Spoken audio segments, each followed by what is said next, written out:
Three, I mean, Sharon's time. Good. 3, 2, 1.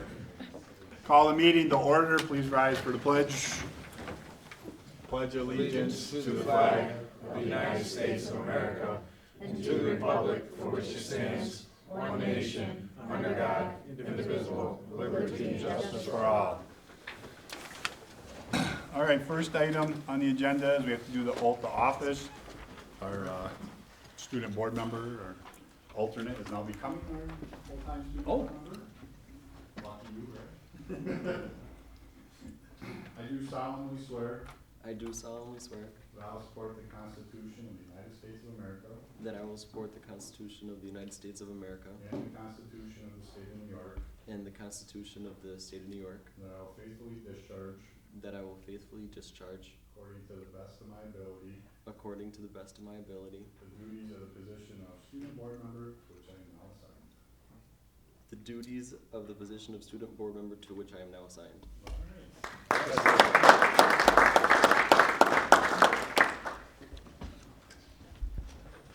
right, well, I'd say welcome aboard, but you've already been here, so congrats. Next item, we have a presentation. Christine Mayer, I hope I pronounced the last name right, for the board and card game club. Yes, hi. My name is Christine Meyer. I am the school-based counselor from Family Counseling Center based in the high school. I'm on my 10th year there. I run social emotional learning groups with students, mostly special ed students, some gen ed students.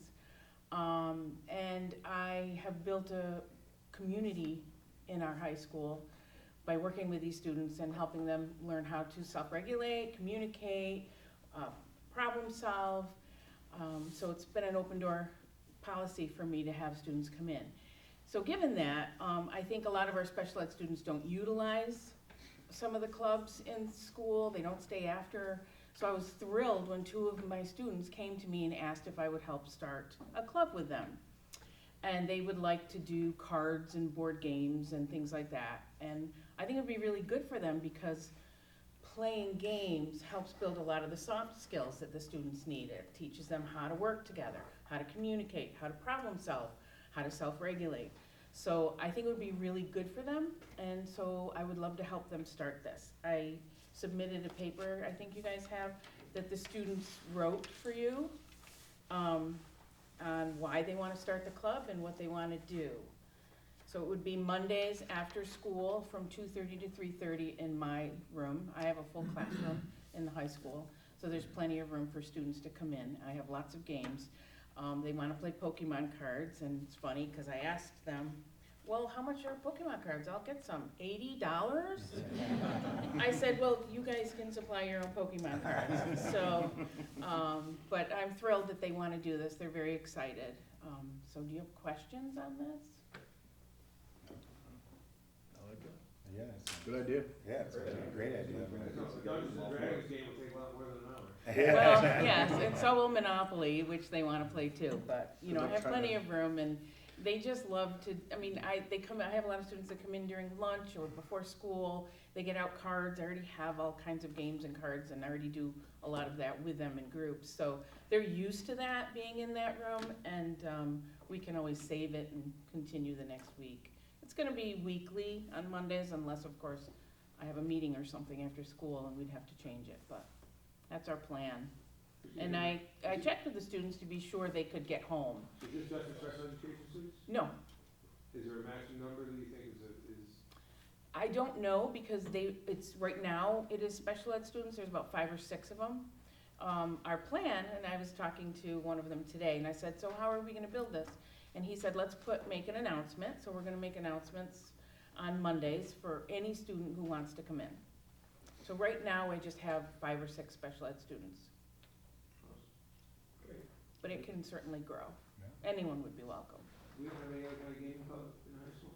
Just esports, digital, but nothing Nothing hard board game? correct. Yeah. And I think this is so nice to get them off their I phones was and gonna off say of anything- video games. Yeah, anything that doesn't involve their phones. Yeah, and they're laughing with each other Yeah. and talking with each other. Interacting, yeah. Exactly. So it's all the That's skills that great. are Yeah. really needed. Absolutely. That's Thank you. Thank you for having me.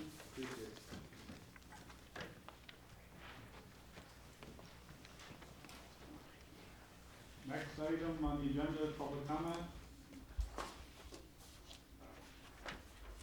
Not everybody at once, okay, we'll move. Move to board discussion.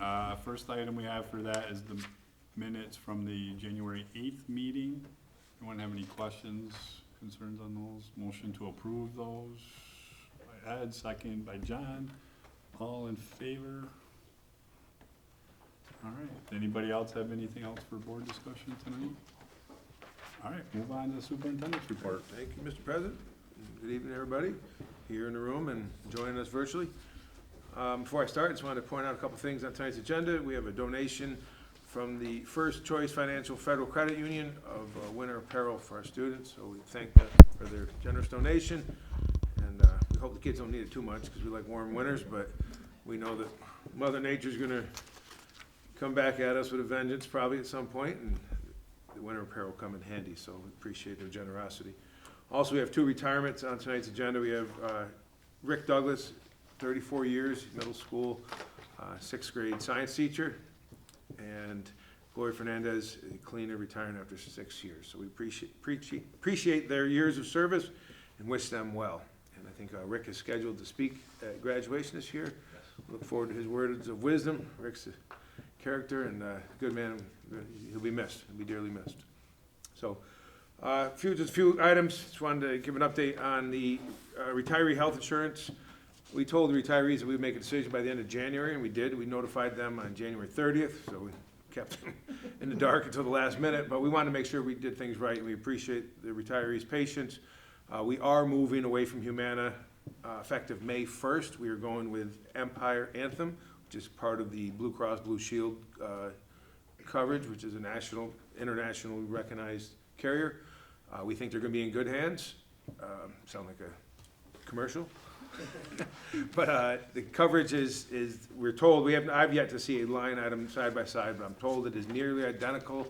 And there is a cost savings to the retirees and to the district. So we're confident that our broker is leading us in the right direction and that it will indeed be a nearly perfect side by side, or it will break in our favor. So retirees have been great. We appreciate their patience. And this will take place May 1st, so there will be 0 disruption of service. So if they hear that there's a cancellation date of Humana with, say, NYOH, New York Oncology Hematology, that is set for March 1st, there's a 60-day coverage period per law, so that brings everything to May 1st. So there will be no lapse in coverage. Retirees have nothing to worry about. Any questions about that? And we're certainly happy to meet with them as this takes place over the next few months. And they get the line items side by sides. We'll hold some informational sessions here at the district and send information out to those who live out of the area. Capital project update, getting around the elementary schools. That's where most of the work's transpiring right now, and the buildings, getting them ready for the HVAC upgrades. So you'll see some, I see Mrs. Fagel here today. Her room has no ceiling. It's all the way to the deck. And I'm happy to say that after a little bit of rough transition at Kingsborough, I feel like the companies that are doing the work are doing a great job of cleaning up after themselves, ensuring the air quality is what it needs to be in those buildings on a daily basis, that the teachers are coming in, the rooms are spotless and able to clean. And that's the feedback I'm getting from the administration and from the teachers themselves. One thing that there's still an unknown of what's going to happen with Park Terrace. There is on the second floor, there is a sub-ceiling. Basically, they put a drop ceiling, I don't know when, somewhere years back. They put a drop ceiling, and there's a permanent ceiling above it. We need to penetrate. Obviously, the drop ceiling's coming out, and is probably already out in a lot of those spaces. But that sub-ceiling, or for lack of a better term, that secondary ceiling, we don't know what we're going to get into. I think some preliminary testings have said it's not hot, meaning that there's not asbestos in it. But until you start getting into it 100%, we don't know what we're going to get into. I'm told that they're concerned, given the February break was their goal to really tackle that secondary ceiling. And the concern is that with the amount of cleanup that's going to be required during that 1 week, that they may not be able to properly remove that second ceiling, in which case, in order to get this work done, and the money needs to be spent entirely by September 1, it's part of this federal COVID relief funding, we may have to make a difficult decision, which would require us to leave some of that secondary ceiling in there, make penetrations through it, run the ductwork we need to, and then put our drop ceiling back in place so nobody sees that secondary ceiling again. That's not what I prefer. I prefer doing things correctly, which is to extricate the entire secondary ceiling, do it the right way, but we may be forced to make that other decision just due to time constraints. So we'll know more in the coming weeks, but that's where we're at with that. And frankly, nobody would know the difference if I never mentioned it, but I'm not gonna do that. So Chris and I and Kathy have been having the conversations with Turner, and that tight timeline, and the fact that we have to have that money spent without equivocation, right, Kathy? Yes. By September 1st, is probably, could force us into that decision to leave that secondary ceiling in there. Any questions on that? All right, that's the biggest piece of the project that I think is important. I'll have Bob Grande and Mike Andrews come in March to give an update. I think it's about time we get them in here. Otherwise, project's going good. I asked Bob what he thought would be left over, and he didn't really want to tell me as far as money set aside for maybe for pet projects or wish list, I think we call it. And right now, we're looking at roughly $500,000, so it's not gonna be like the 2016 project where we had a large sum of money to apply to wish list items. We're gonna have to be pretty selective, and everything that's on that list, we're gonna have to pick and choose. So the board will certainly be given your choice on those matters, and we'll weigh in with what we think is priorities, but ultimately it's your money, you represent the taxpayers, so you can make the decisions. Any questions on capital project? Okay. Kingsborough traffic concerns. So this morning, two parents or guardians or friends dropping off children were ticketed for passing buses that were parked with the arm out, dropping students off. So anybody's been down 11th Avenue as of late realizes that in front of Kingsborough, there is a bump out in front of the building which allows buses to come off the street and to unload children. Anytime a bus is unloading children and the stop arm is out, it doesn't matter that that bus is off the thoroughfare or the actual roadway. There could even be Jersey barriers or an island, and those cars are still required to stop per New York State law. And vehicles are not stopping. I say some vehicles are stopping, they're doing what they're supposed to do. Others, people think they're in a hurry. It's unsafe, especially when we have people who continue to try to drop their children off in the middle of 11th Avenue. It's just not safe. And we've asked the Gloversville Police Department to start enforcing it. We do not have any enforcement rights over the middle of the road, but the police do. And two people were ticketed this morning. We have made it clear since day one of this school year that that is illegal.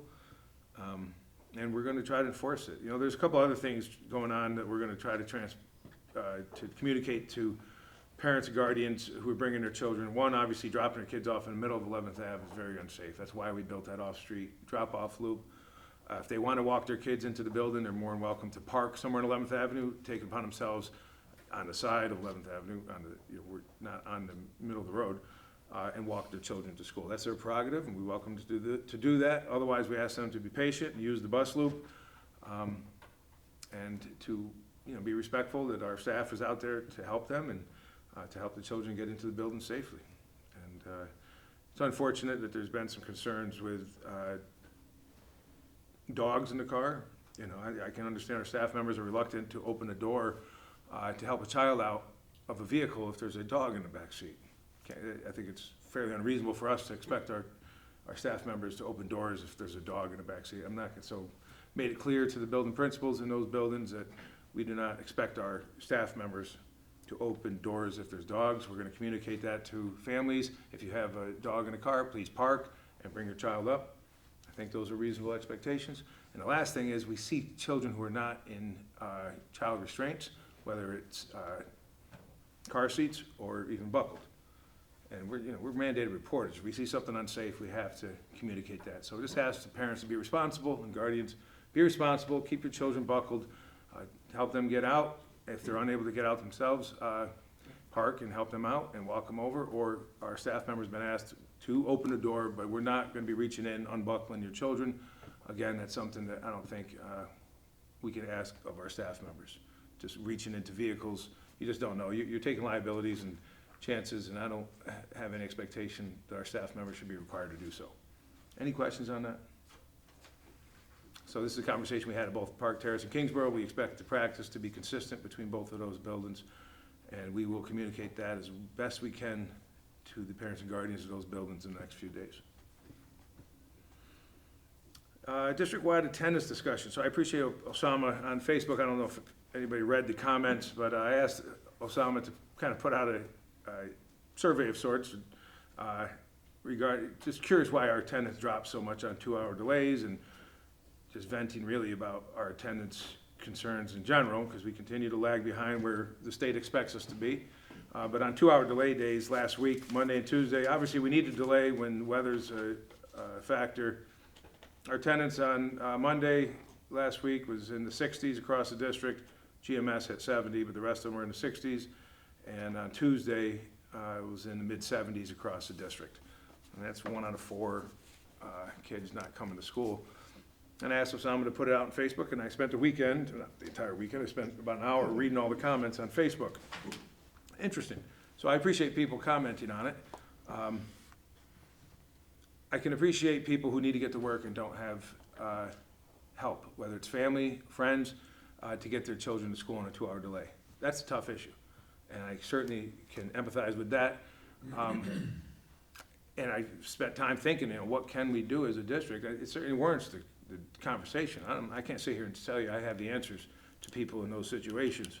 One of the comments that I read was, can the district provide some opportunity for parents to carpool? And I thought, yeah, that would be great if parents and guardians could work together in certain neighborhoods and communicate together, but that's something that the district can't take the lead on. Maybe the PTA can take that and can be the kind of lead agency, for lack of a better term, of creating dialogue and fostering communication between parents in certain communities to be able to carpool on 2-hour delay days, or just in general to help each other out. That's not something the schools should get in the middle of. Whether it's before school programs, we do have some opportunities for scholars to come, but we're limited by the budget. We're limited by employees. There's a number of things that hem us in. The other thing that I kept reading about was door-to-door service in the city. And that's something that's really just not feasible. I think the Board of Education understands that. I think the board has gone above and beyond, not above and beyond, you've done what we should do in providing opportunities, whether it's a partnership with the city or running our own buses up and down Main Street, providing shuttle buses between the elementary schools. The Board of Education has done its due diligence, I feel, since even before I got here, in meeting the needs of the city residents to help their children get to the schools. Ultimately, it's on parents and guardians to do it, and I understand that some of you struggle to meet the need, but children are not successful when they're not in school on a regular basis.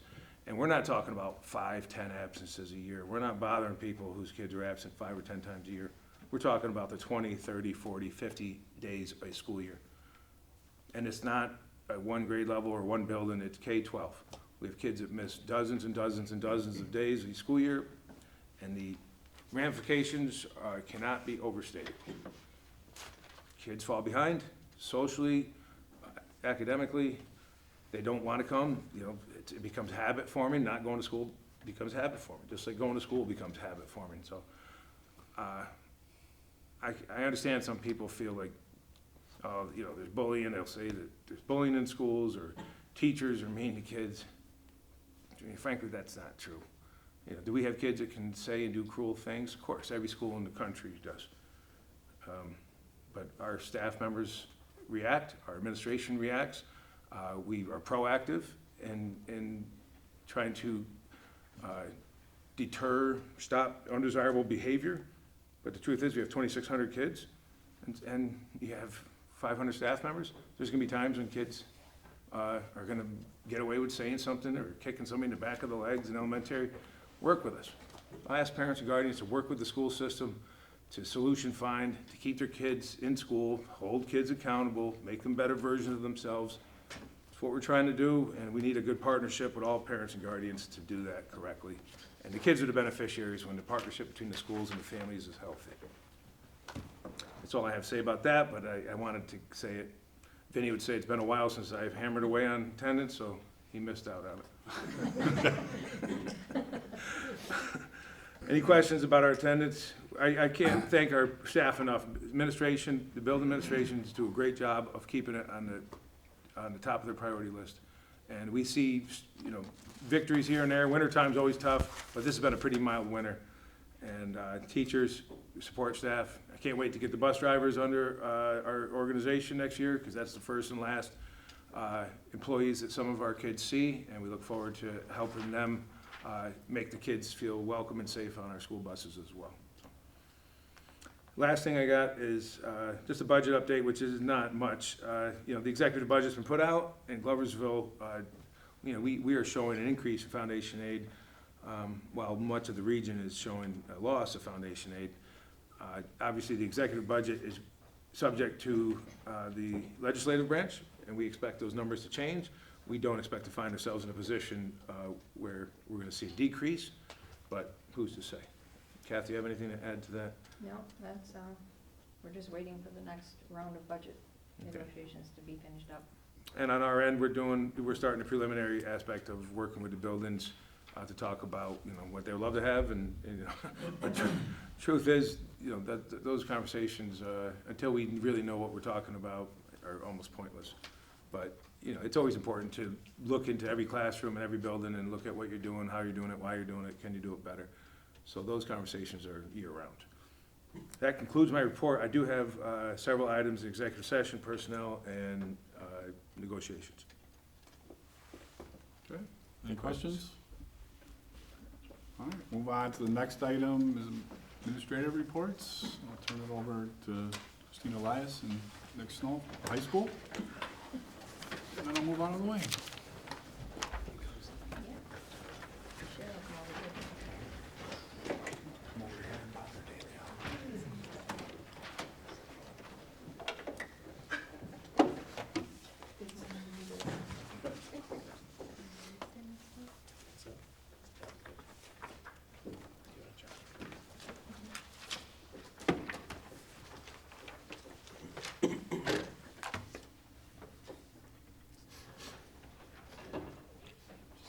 You can click programs. Source. That source button. There you go. Perfect. All right, hi everyone, I'm Christine Elias, the high school principal, and with me I have Mr. Snow, and we're gonna go over the GHS ESSEP update. So in front of you, you all have your packets. I'm not going to read all of this information to you, but essentially, these building level goals were established using our 2 commitments. The first one focuses on establishing a positive community in the high school, and the second one focuses on helping all of our scholars have post-secondary plans so that they know what they're going to be doing post-graduation. Any questions on any of this? I'm going to give you a second just because it will be highlighted throughout. I just don't want to have to read all the little numbers.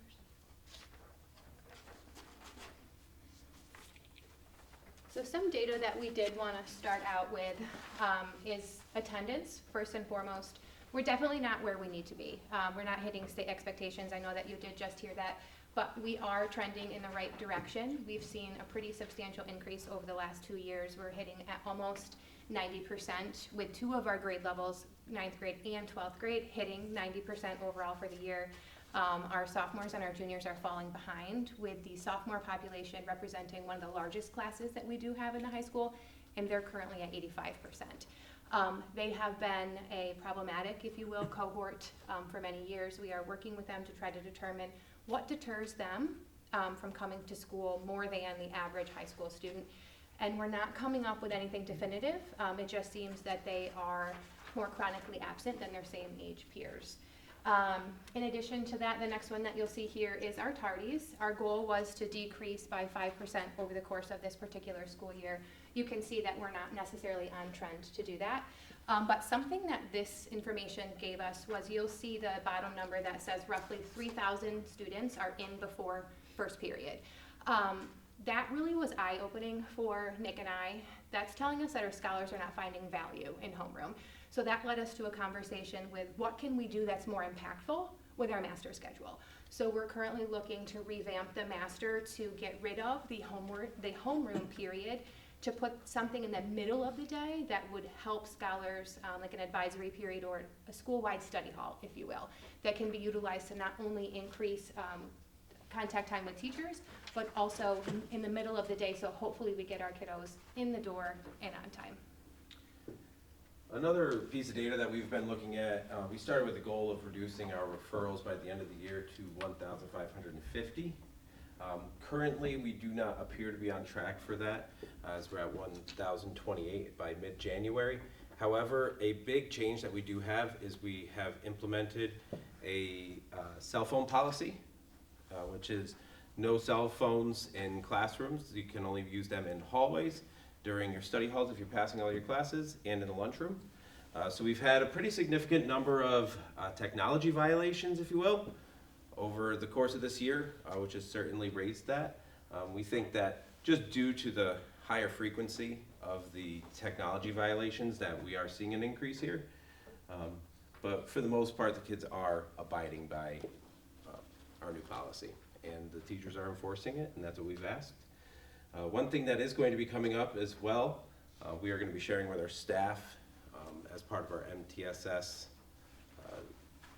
grant with the elementary, is a behavior matrix, which basically will show staff what's handled in the classroom versus what's handled in the main office. So we're kind of defining a little bit more of that, hopefully to lower our referral rates. Something else with discipline, especially on our campus, is that we do find that it goes down as the year progresses. September and October, we do see the largest number of referrals on our campus. I think a lot of that is scholars readjusting to school after they were home, a little bit more freedom, so they come back in September, October, and we do have an uptick, and then it starts to slow back down as they readjust to the school setting again. So hopefully we'll see that trend continue, which will get us closer to being on track to where we want it to be. Do you happen to know what percentage of those tardies, those 3,000, are walking versus drop-offs versus bus by chance? We do not. It would be, so what I can tell you is this, they're not students coming in late from a bus. So they might have missed their bus, but our busers are on time. Our transportation is doing a phenomenal job of getting there on time. Last year we did see some tardies. We did mark them as tardy but excused. But these numbers are true tardies. It's not because of transportation, if that's what you, yeah, okay. Extracurriculars, I know that we heard a presentation earlier about adding gaming club. We do have some club-based things, or I'm sorry, some game-based clubs in here, but nothing that necessarily focuses in on the population that we heard of today. You can see at the bottom, one of the goals that I set was increasing scholars accessing extracurricular activities, and we are up 40. One that I really did want to point out was we did a complete overhaul of our mentor program. In years past, our mentor program was solely run adult to student, meaning if you were an at-risk scholar, you were assigned an adult. We've switched that, and now our at-risk scholars are assigned a peer mentor, because we feel as though those peers can really help establish a healthy connection that's not just an adult within the building. They have monthly meetings with those individuals. We carefully selected scholars that have study halls that line up, and we do really encourage that healthy relationship. But everything else is pretty traditional from the years prior.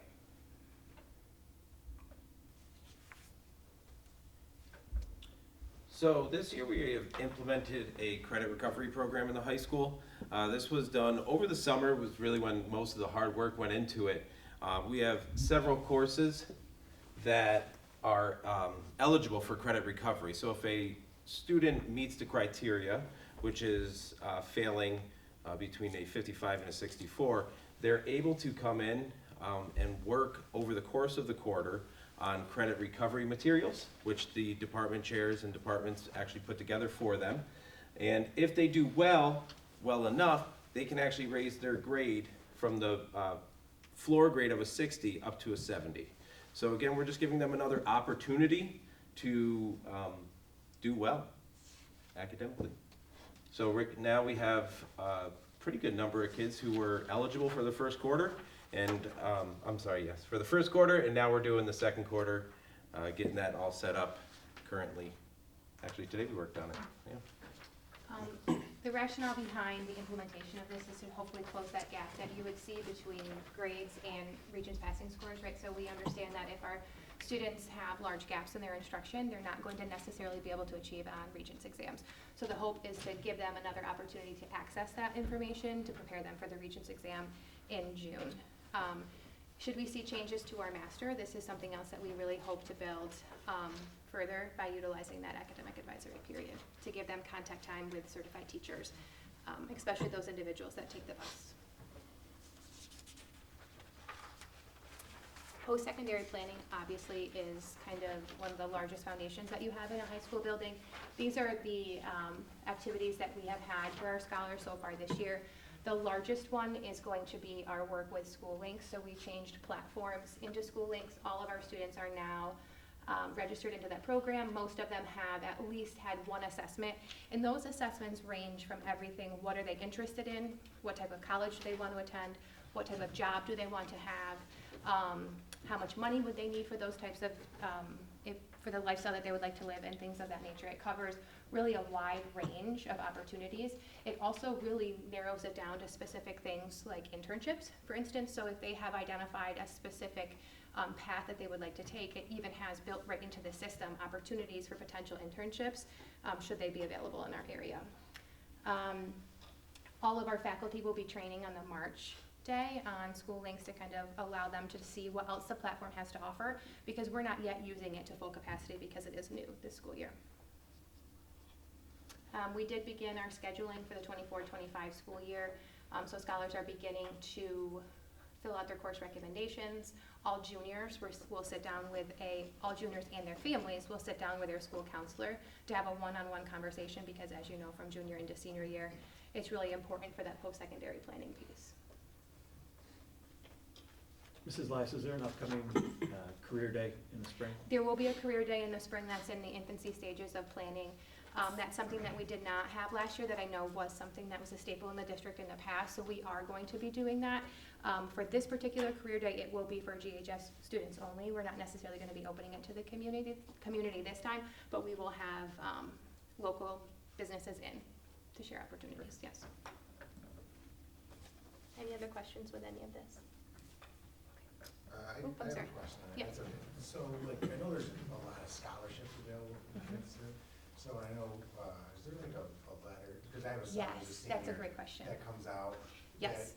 that It kind of helps kids, because I know there's a ton of scholarships out there, but they're really hard to find. Yes. And I know, they have that thing at the end of the year where they award scholarships. Yeah, that's awesome. I was question. interested in that. We have a whole, we meet with the seniors, we provide them with the packet, and it goes over all of the scholarships that they could get access to. We pull them all together, every child is provided a packet, they're told how to apply for the scholarships, when to apply for the scholarships, and we highlight right in that packet what components they need for each of them. When does that? It will be in the third quarter. Third quarter? Yeah. Okay, Mhm. thank you. You're welcome. Appreciate that. Any other questions?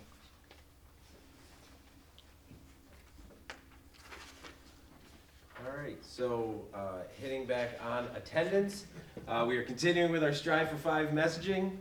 We want, and it's something that we consistently talk about, we want our scholars to be in school 5 days a week, not to miss more than 5 days in a school year. And we always say, as long as you're healthy, we want you in school. These are some of the different rewards that we have given out so far this school year. We had the ice cream truck come.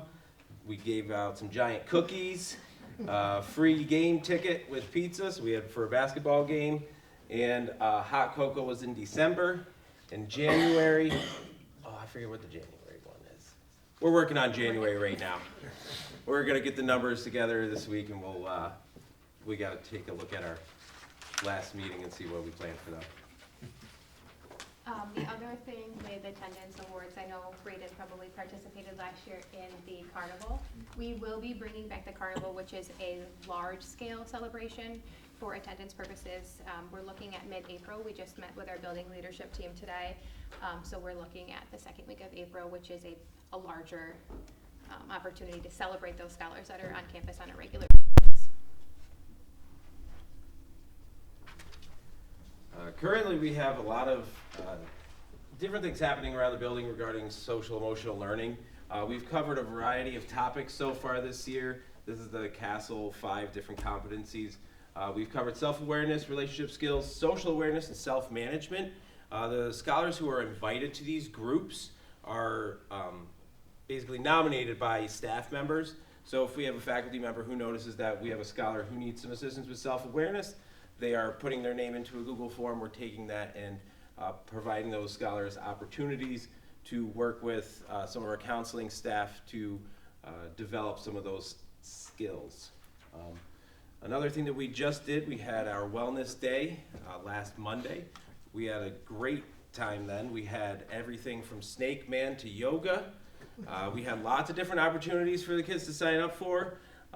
And we also had a wonderful presentation from Sweethearts and Heroes, who talked a lot about bullying prevention, suicide prevention, and they had a great story. We heard really good things from our kids. We had a lot of kids actually stay after the presentation to talk with Tom and Rick. Then they came back to the building, they ran some different restorative circles with us, and our kids really gave us some good feedback hearing their story. Generally speaking, how receptive are the students to the SEL topics? Especially when they're told that, hey, somebody thought you could use some help on self-awareness. They're invited, right? I mean, we make it off more as, hey, you're invited, we want you to join this group. Okay. And most of the kids who have joined have been willing to go and participate. Some of them do, they're like, no, it's not something I'm interested in. And at that point, we're not necessarily forcing them, but a majority of them are willing to go. And I think a helpful part of that process is once we have the list of kids, we make sure that they have a trusted adult in the room. Sometimes that's their school-based counselor, sometimes that's Ms. Mayer who presented earlier. But once we know who the kids are, we try to make sure that there's somebody that they already know in the room so that they're not walking in to a group of adults that they don't know and students that they don't know. Great. So for curriculum and instruction, I'm going to start with the first one. This year we've had Dr. Strong come in because we've really noticed that we need to focus on vocabulary. During opening conference days, we required the GHS staff to do some data analysis, and part of that was a data protocol sheet. When Nick and I were reviewing the information on those protocol sheets, we noticed almost every single department was highlighting a lack of fundamental vocabulary skills within the scholars on our campus. So as a result of that, we have started to have some very strategic vocabulary work. Bernadette is also helping us with that in the planning phases. And we'll have more training in March for our faculty as well. In math, we're continuing with the e-math curriculum. That is now grade 7 and 8. In all of our core area classes or our Regents-based classes, we are using the same curriculum from 7th grade right through graduation. The science department is still working to develop their storylines for implementation of the new Regents exams, which will be next administration of those. We're working with Jay Jerebeck on data in our building. We're strongly encouraging all of our secondary teachers to utilize their planning periods to review and analyze data on a regular basis to find gaps in student knowledge, to kind of be able to bridge those and do the spiraling back and making sure that our instruction is reflective of the current needs of the scholars. Something new on campus this year is department chair walkthroughs. At the secondary level, it's really hard to be a content specialist in all areas. So we're utilizing our department chairs to be that person for us. So they are visiting at least 2 times each one of their department members' classrooms. And it's not a report out for them to tell us these are some things that we saw. It's for them to start initiating those conversations within their department on how we can effectively implement change to make targeted instructional improvements, because that's what has to happen if we're going to really move the ship in the right direction. 2 new logs that we also instituted at the start of this year at the secondary level is our professional responsibilities log and our family communication logs.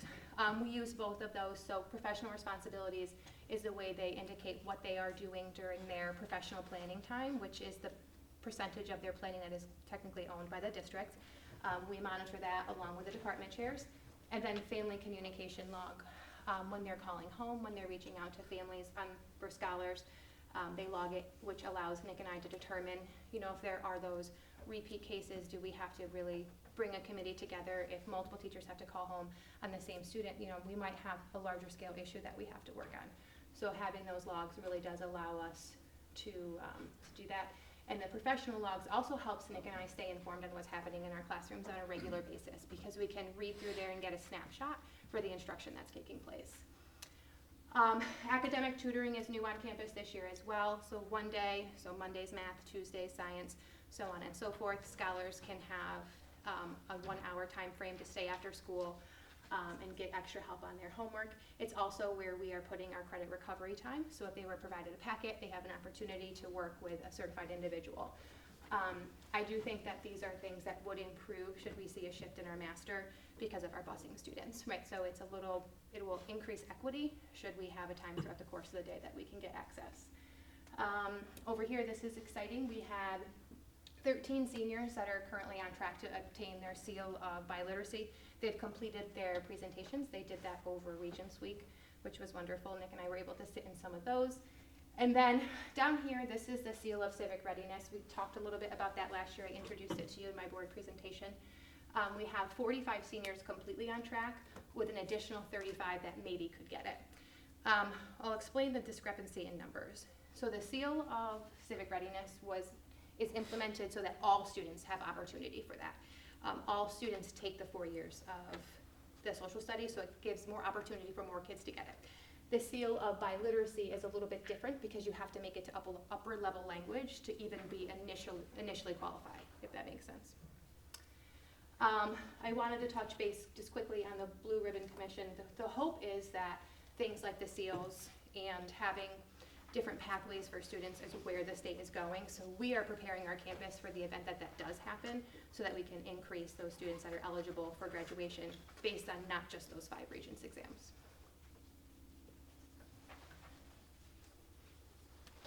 Okay, last one. Our restorative classroom is something that we're extremely proud of. This opened this past week. So this is a room that is being utilized as an alternative to suspension. So the state is starting to expect schools to change the way they handle scholar discipline. Our response to that was to kind of get ahead of that curve and have a plan in place for when that change does in fact come out. So this is a room, so if a child has an infraction that would traditionally lead to suspension, we have an alternative. The alternative is our restorative classroom.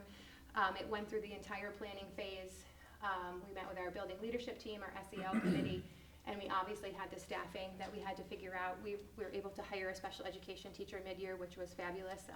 They're extremely hard to come by, so we're thankful for that. And it did open on January 30th. We have had a few students successfully go into the room. Part of that program is regular counseling when they're in there to discuss why they did what they did and how they can make healthier choices in the future. Oftentimes with suspension, what happens is within the next 3 weeks, they have reoffended, doing almost the exact same thing because we've sent them home. We have not had the opportunity to meet with them and talk about how they can improve, and then we just send them back into the same setting, hoping for a different outcome. That doesn't necessarily work, so this is kind of a way to do it, what we hope will prove to be better. It's still very new, so we don't have a ton of data on that just yet, but we're excited to see what it can do. That's our last slide. Any questions? So the MTSS process, maybe you've heard about that? That was the best example of MTSS in practice that I've seen yet. Multiple tiered systems of support. You see the academic, the social emotional, the professional development, the restorative opportunities for kids. Over time, these practices done with fidelity is going to lead to a different culture, different outcomes for a lot more kids. So I applaud the leadership in that high school. Nice job. Dave? I said, I need a water. I'm thinking.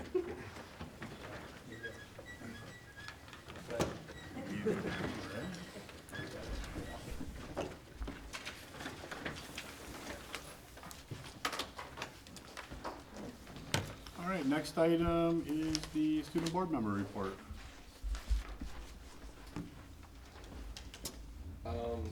So it was already touched upon. My first one was going to be Wellness Day. It was a success, as they said. There was the Snake Man. I didn't see him, but I did do trivia. That was fun. It was stuff, some people you wouldn't even know, like how many acres of pizza do Americans eat a day? Who knows that? It's 18. Yeah. The presentation was good. It did show people how to become more of like a buddy rather than a bully, and how to stop the bullying and everything like that. Any questions on Wellness Day? 18 slices per person? Acres. No, not in total. Like Oh, 18 in total, acres. Americans I thought it was eat 18 18 pieces. acres I was like, a day. I eat like 12. So I thought it was below average. The next thing is some students have been requesting an ATM in the high school. They know that there's one in the middle school, and it's just that they do. It's coming. It's not, is it down in the high school yet? I thought they would've done high school. Yeah, I thought you looked at it. No, we didn't get ours first with anyone. Oh. It's Alright. not there. Ask for your shall receive, so you said that is? It's coming. I would've thought they put it in high school first too, but I mean, I mean, unless they stuck it in, no. I guess it's. Yeah, we would've seen Can we tie the ATM fee to attendance? Alright. I'll talk about the Sailor by Literacy as well. I was one of the people that did apply for it. I did do my presentations. I'm in Latin, so we would have to write a paper in Latin about some kind of topic. I did philosophy in ancient Rome. So I wrote that paper, and then we'd have to make a presentation to the University of Albany. Can't think of the word. Professor from Albany that runs the course. So presented to him, and then we'd have to write an English paper and then present the English one. Did that.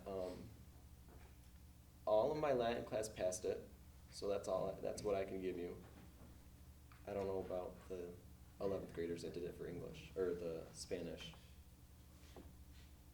Questions for that one? Was it hard?